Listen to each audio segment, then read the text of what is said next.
Alors aujourd'hui, on se mobilise parce que on voit bien l'offensive réactionnaire, fasciste de l'extrême droite partout dans le monde, et notamment en France. On a en ce moment le gouvernement Bayrou-Retailleau qui nous impose de plus en plus de propos et de mesures simplement racistes. On se souvient du recul phénoménal sur le droit du sol à Mayotte, où dès le lendemain, ils étaient là à dire il va falloir réfléchir à revenir sur le droit du sol partout. Enfin bref, on voit bien quelle est l'offensive qui est face à nous.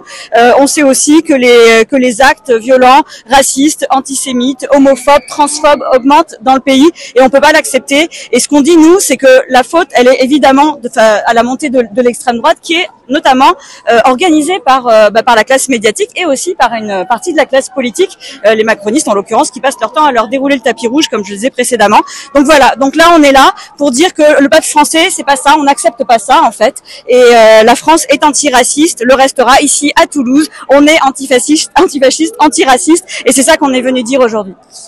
Alors, ce qui me fait le plus peur, honnêtement, aujourd'hui, c'est de voir à quelle vitesse vont les choses. On a déjà vu s'installer, par exemple, Mélanie, Orban, mais là, on voit Trump qui est arrivé donc au pouvoir en début d'année, et immédiatement, ses premières mesures ont été, par exemple, de nuire au maximum aux scientifiques en leur enlevant des sujets de recherche comme ceux sur l'inégalité femmes-hommes, sur l'urgence climatique.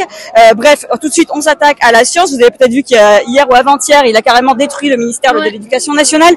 Donc on a vraiment l'impression d'un effondrement à très grande vitesse, avec donc en plus le soutien de Elon Musk, donc surpuissant, qui donc se fait d'un salut nazi dont on nous explique que non, c'est pas un salut nazi. Enfin bref, on voit que les choses vont très vite, avec l'aide justement d'un certain nombre de médias, et il faut absolument pas se laisser faire. Et nous en France, on veut pas que ça arrive, et c'est pour ça qu'on est si nombreux dans la rue aujourd'hui pour dire que non, l'extrême droite ne passera pas.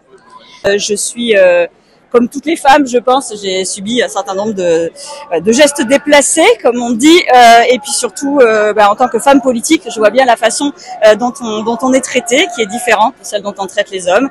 On nous coupe plus la parole, il y a beaucoup plus de brouhaha quand on prend la parole, on nous fait des remarques sur la façon dont on parle, la façon dont on s'habille, on a énormément de commentaires sur notre physique qui sont complètement déplacés, et on nous traite très vite d'idiotes, dès qu'on dit quelque chose avec lequel on n'est pas d'accord. Donc c'est surtout ça en ce moment que je vis, et pour certaines collègues c'est encore plus violent que pour moi, et je trouve ça absolument insupportable.